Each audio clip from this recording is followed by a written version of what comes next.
Assalamualaikum Pak. Ya, waalaikumsalam. Misi Ya. Pak. Oh, silakan masuk Gina. Terima kasih Pak. Nah, duduk dulu.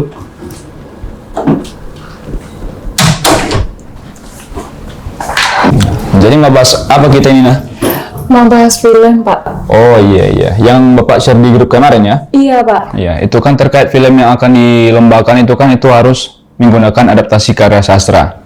Iya. Jadi, Gina sudah ada dong karya sastra yang akan mau diangkat. Sudah Pak. Kebetulan saya bawa cerpennya Pak. Judulnya Nadira Bicara Diri Sendiri. Karya Sesar Rifla Sedikit Pak. Ceritanya bagus, latarnya sedikit, tokohnya tidak banyak dan tokoh yang paling penting. Aduh, masa ya kamu pilih pengarang aja nggak terkenal lah? Banyak kok cerpen-cerpen yang terkenal. Itu Jess Kairen, Eka Kurniawan, Terelia. Kan bisa juga kamu angkat. Kalau perlu, kita pakai alumni prodi ini nanti untuk bikin cerpennya. Kan cerpen si Aris tuh banyak di media-media. Atau cerpen kemarin sih anak ingusan itu. Iya, si Asrul. Dia kan juga bikin cerita itu. Apa kemarin kalau nggak salah apa istilah namanya ya?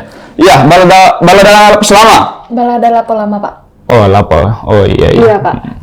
Kebetulan saya sudah bawa cerpennya Pak. Skenarionya sudah saya buat. Silakan Bapak baca dulu Pak. Bisa dibacain ya? Bisa Pak. Lanjutkan. Nah, cerpen ini Pak, gimana kalau kita bikin filmnya itu besok hitam putih? Aduh, Gina. Masa ya kamu bikin film kayak tahun 90 lagi? Kamu itu Gen Z loh, Gina. Film itu harus kita bukan sedramatis mungkin agar diresapi sama penonton. Dan film itu harus menyentuh hati penonton. Tokoh utama itu harus bisa dirasakan sama penonton juga. Makanya Bapak bilang tadi, makanya Gina itu harus cari cerpen yang melodrama gitu. Kan di perpustakaan kita banyak itu cerpen-cerpen. Tapi kebanyakan di perpustakaan itu Pak, novel yang banyak Pak. Serius nggak ada cerpen? Nggak ada Pak. Waduh. Boleh saya lanjutkan lagi Pak ceritanya? Maaf, silakan dilanjutkan. Iya, soalnya Bapak dari tadi potong saja Pak. Iya. Nah, jadi ceritanya itu Pak, ada seorang mahasiswa, dia mengidap gejala self-talk Pak. Jadi filmnya itu kayak semacam dialog konseling gitu Pak filmnya. Menurut Bapak gimana? Kamu yakin bikin cerita kayak gitu? Yakin Pak. Jadi adegan pertamanya seorang mahasiswa bernama Fauzan. Tunggu. Tapi kok di cerita aslinya Nadira? Kok berbeda dengan cerita aslinya? Ini kan adaptasi Pak. Lagian ya Pak, zaman sekarang itu banyak loh laki-laki yang rapuh. Emang Bapak nggak kasihan liatnya? Oh, ini. Boleh saya lanjutkan lagi Pak? Ya, silakan lanjutkan. Jadi, masalah apa yang ingin kamu ceritakan, Fauzan?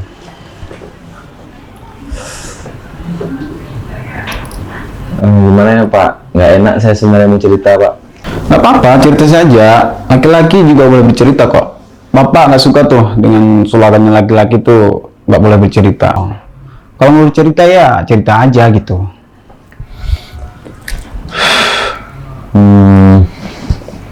Jadi ini Pak, orang-orang selalu memanggil saya dengan sebutan abang itu lagi. Meski sebenarnya saya tahu mereka tahu nama saya Fauzan Pak. Mungkin mereka memanggil saya seperti itu karena saya sering berbicara sendiri di keramaian Pak. Seperti sedang berkendaraan atau di depan mesin ATM.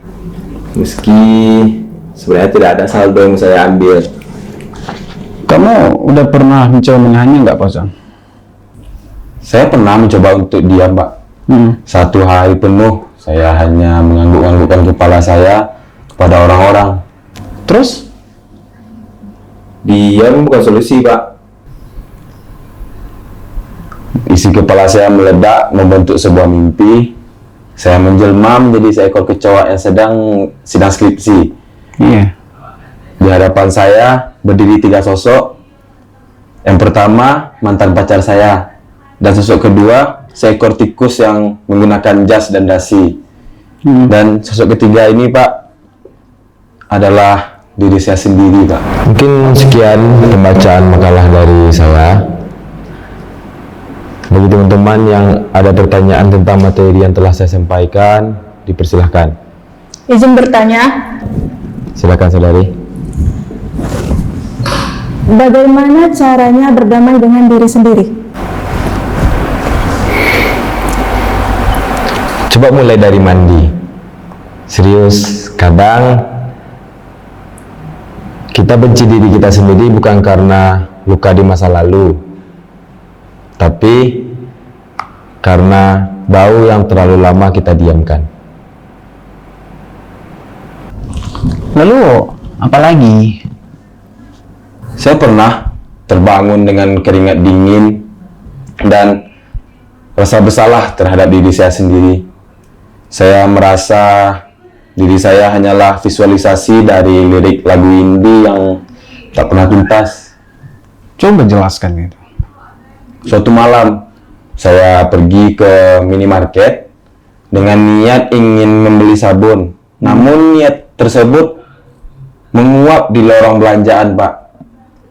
Saya keluar dari minimarket membawa sepotong roti dan 2 bungkus kopi saset. Padahal benda itu tak terlalu saya butuhkan, Pak.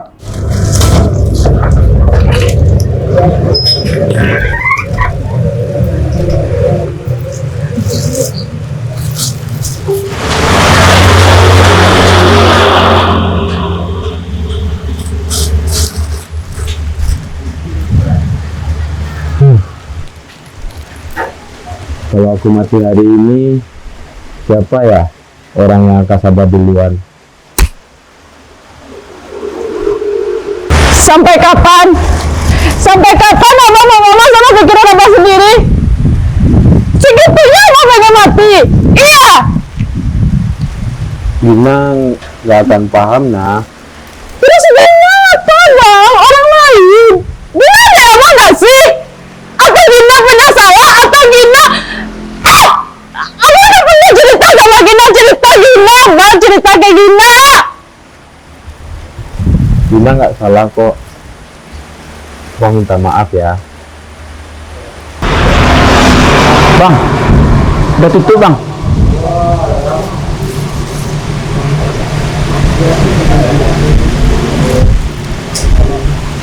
Dulu perjalanan. Sekarang gimana lagi itu? Sampai sekarang saya masih suka bicara sendirian, Pak. Di kelas, di kos, bahkan di ruang terbuka, Pak. Itu semua saya lakukan bukan karena saya merasa sendiri, tapi saya tahu, Pak, mungkin satu-satunya yang bisa mendengarkan kita ya diri kita sendiri, Pak. Jika nanti Bapak mendengarkan suara saya di angkot atau di lorong-lorong kampus yang sepi, Bapak nggak usah takut. Mungkin saat itu saya hanya sedang menyapa diri saya sendiri.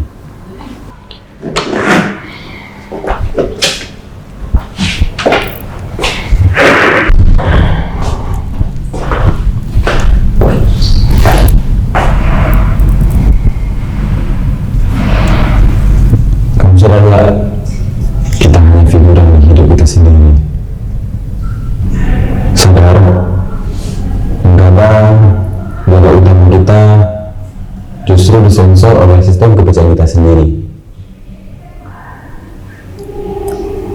Kamu harus berhenti jadi protagonis cerita sedih, Fauzan. Coba sesekali jadi sound effect. Mungkin lebih ringan bebannya. Ini luka yang mana? Luka ini hasil tekanan sosial yang selama ini aku alami. Bukan. Ini luka yang kamu ciptakan sendiri. Kamu terlalu banyak berpikir, berharap orang lain paham. Padahal kamu sendiri tidak pernah bilang.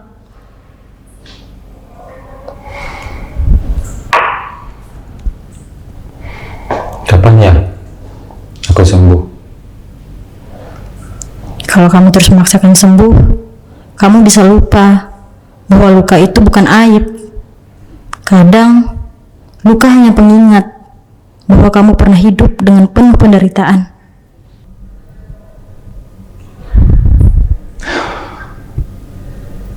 Selamat Fauzan, kamu bertahan seminggu lagi. Terima kasih Fauzan. Iya, menarik sih ceritanya Gina ya. Jadi kan secara ringkasnya Gina mau mengangkat bahwa tentang kejadian yang dialami remaja zaman sekarang ya.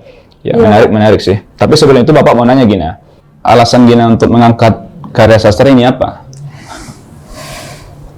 Sederhana sih Pak, karena abang saya bukan orang gila. Iya. Alasan personal ya. Ya, kebanyakan penulis memang gitu. Iya, Bikin alasan personal. Iya, Pak. Ya, insya Allah naskah yang kamu ajukan Bapak terima. Dan untuk produksi film itu mungkin bisa Bapak amankan. Serius Pak? Serius? Terima kasih Pak. Iya. Terima kasih kali Pak. Iya. Boleh keluar? Ya, silakan. Terima kasih, Pak. Gila nah itu ya.